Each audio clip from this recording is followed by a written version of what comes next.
last Sunday at this very place, we had a conversation with Scott Henderson, as you know. So he said, as an advice to young musicians, you should listen more and more when you're young, and after that you have to forget about everything. Right. So Bill Evans said almost the similar thing. You have to develop that technique, and after that forget about Right. it. What do you think about that? It's funny, I didn't know those guys said it, but I guess I also say it to many people when they ask for tricks. You know, how do you get, you know, to this kind of place, or how do you get to play with this guy or this guy? But actually there's no trick but to forget what you know. That's so true. Especially jazz musicians tend to think a lot because they know a lot. They transcribe solos and they listen to many albums, and then in order not to think, you have to forget everything you know. Definitions, terminology, nothing exists anymore, only music, you know. You can't diminish the music with words. You just let it be.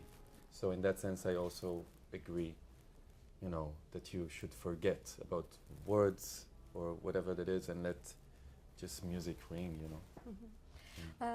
Let's say a few words about your first solo album entitled I Asked You a Question. Yes. It's kind of futuristic, ambient music space where jazz meets electronics, and you need a concentration to get into that material, because it's there are beats and your solos are short, but the idea is so complex. A lot of guests, side musicians there, clarinets, cymbals, vocals, etc., etc.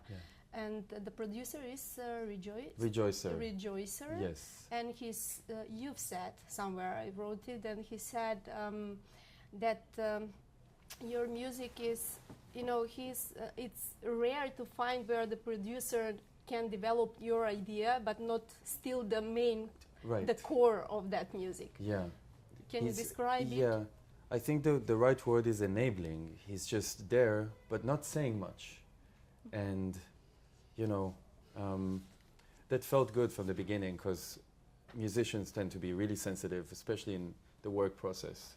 So you always look for approval, you know, you always look, is that okay, you know? And he kind of taught me, for me it was a new idea, that what you played, you already played, you know, and just love yourself a little, because it's also you, but in different time. So he has the ability to let the person be who he is, and yet give his own color to the music. So you get the album is basically 50-50, you know, the ratio, which I feel is very strong, you know. Not in every album you get to see this kind of ratio, I think. Usually the producer would take it to his own place, you know, and if it doesn't sound like he wants it to sound, he would change everything until it sounds like he wants it to sound. And Rejoicer is just the opposite. He's just like, you know, okay, he goes with you, but then gives a little bit input, and then, you know. So yeah, it was a huge luck just working to be together. Yes. Together.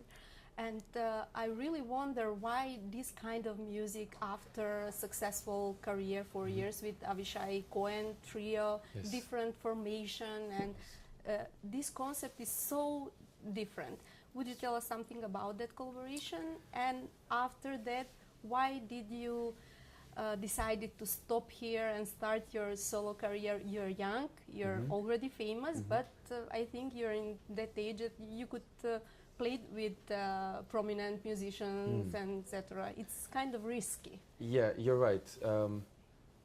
But I really don't think in that kind of state of mind, you know, of risky or to go on the safe side, or because we talk about art and music, and there is no safe side. Yeah, you know, who said where is the safe side and where is the... There will always be people who like what you do and people who don't like. So I might as well just do what I do the best and not think about what people like or not. If it sounds good to me, I hope it sounds good to everybody else.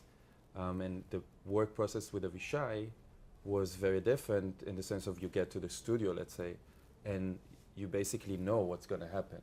It's like pop production, you know. It's like production. There's a solo part, and the form of the song is it's well known for you. You know, I already played it in tours, you know. So we just need to go and document it, basically.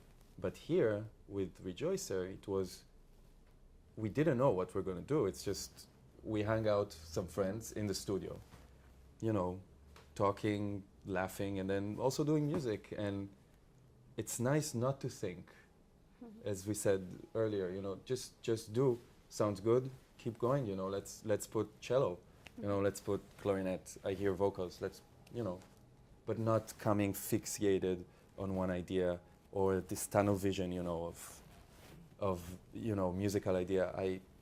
I think I had to have this other side of process in order to kind of balance something. I don't know exactly what, but I guess that's one of the reasons, yeah. Was it hard to play music from a bass player who writes his music on the piano? You know, he writes some music for you, and you're a pianist, right, and composer too. How right. was it?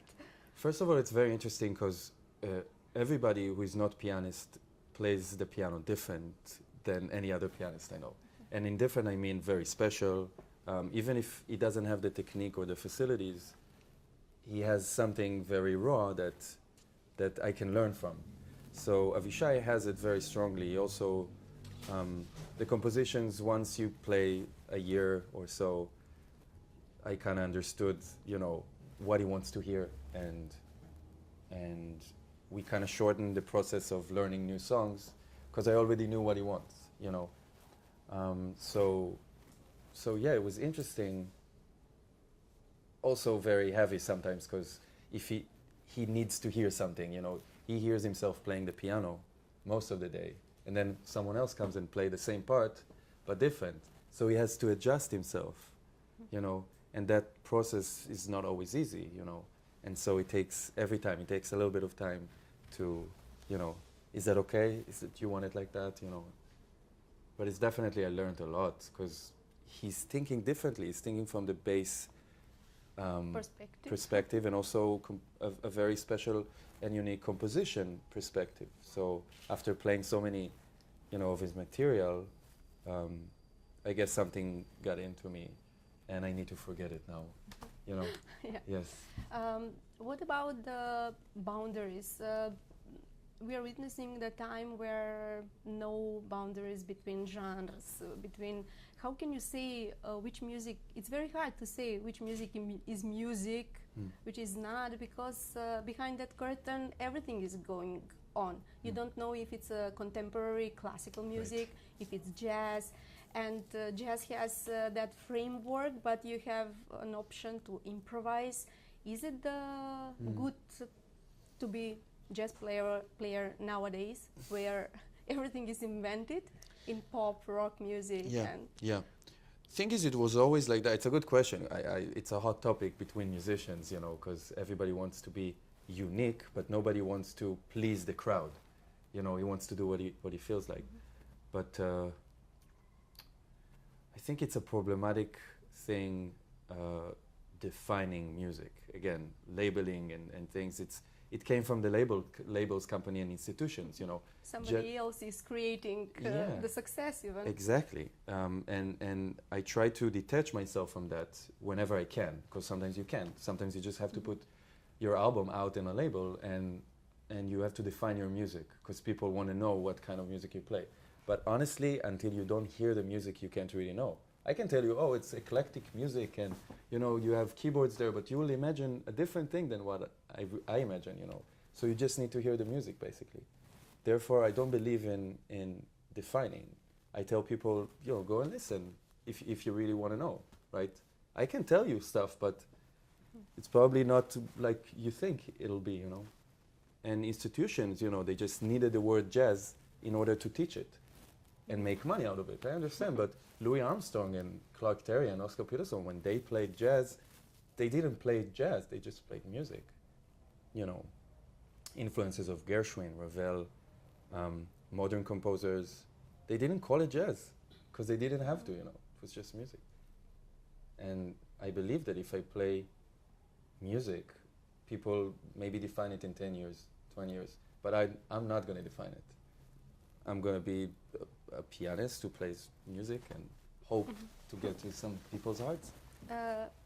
Did you always have a tendency to write music, or your first choice always is a performer? You used to play a clarinet and piano, and when we are talking about this, we know the origins of jazz, but you're close to your traditional music.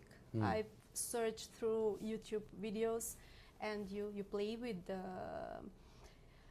musicians from Israel. Yes.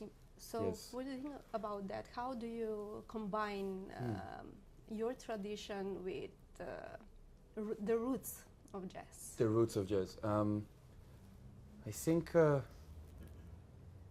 after learning so much from albums and records, I just let it be, you know, because you put it into your vocabulary. It's like any language, you know, and you just use what you have, but not thinking, oh, now I'm doing the Art Tatum thing. Now I'm doing the Duke Ellington thing. Now I do John Coltrane. No,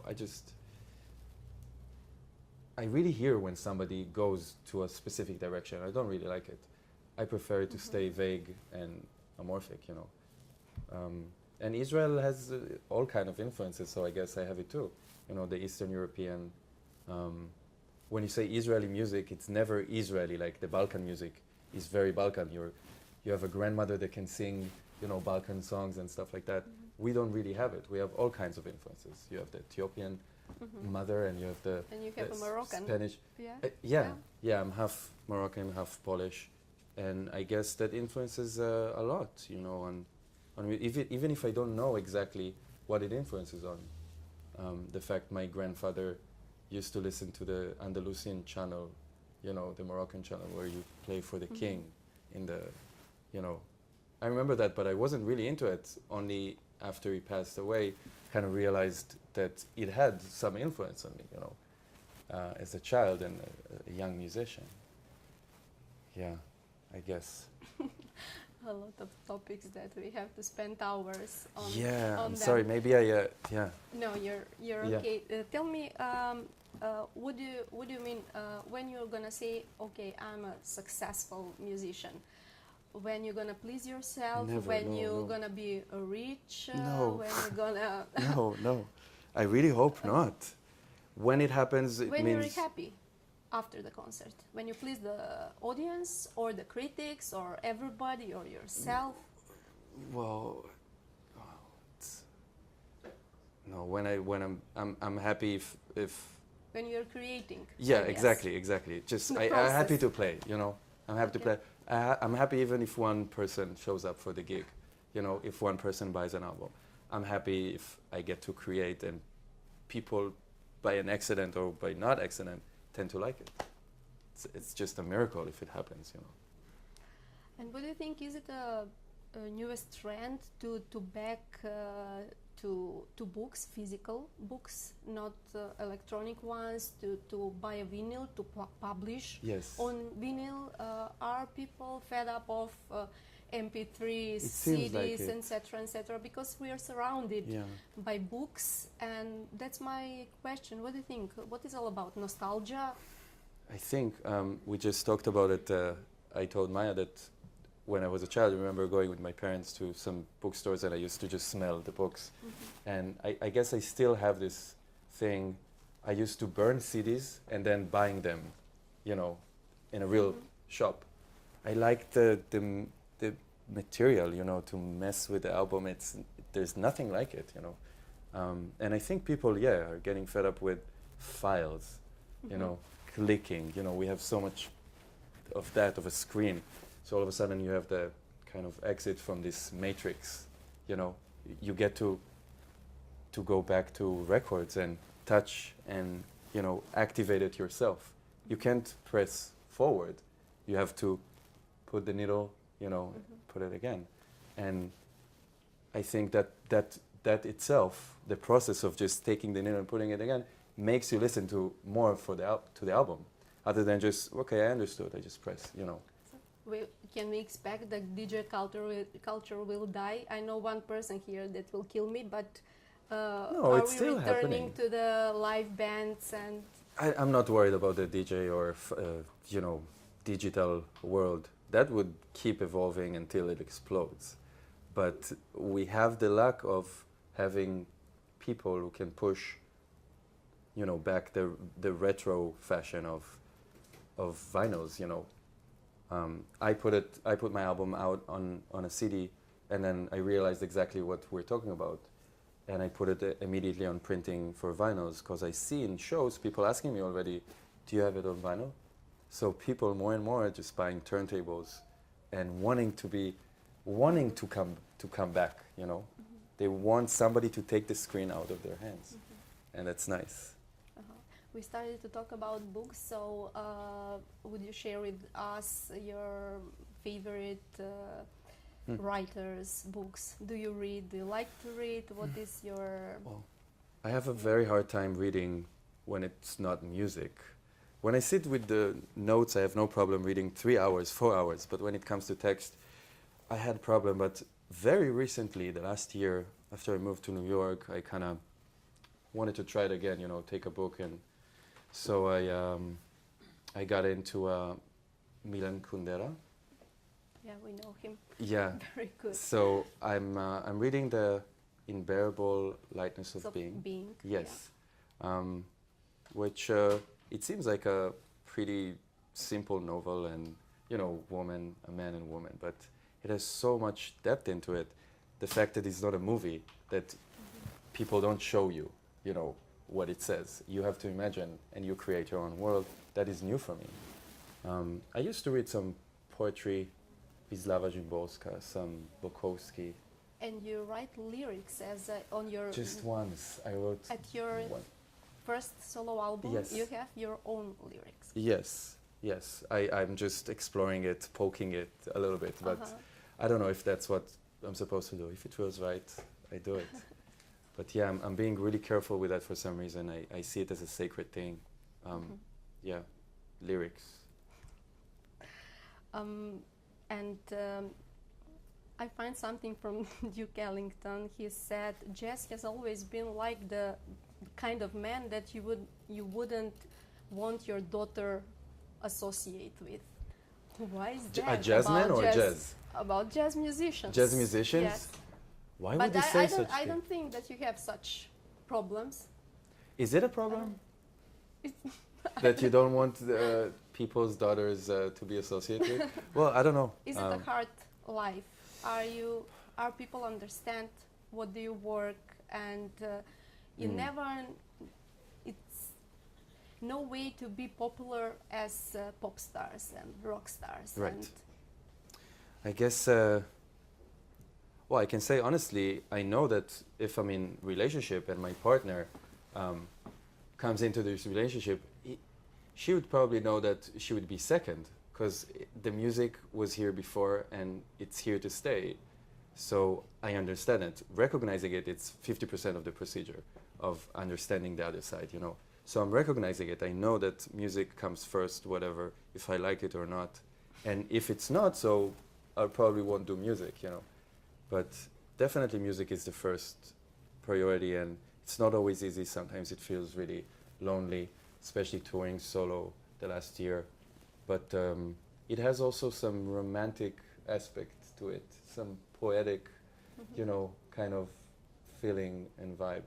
So I tend to, at the end of the day, I tend to like it and be complete with that, because otherwise you can't really go on. I mean, you just have to accept it, and okay, if the right time comes, then it will happen. So.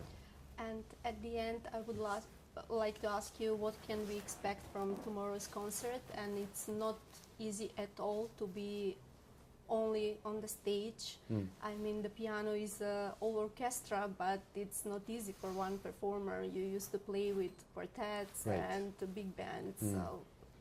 Yeah, so it has the side of it being not easy, but it has the side of you wear all the hats. The You're arranger, the arranger had the conductor, the soloist, sometimes even the audience when you stop playing, So in that sense, I really like it more than playing with other people sometimes, because when you play with other people, you have to let them know, now we go to the B part, repeat.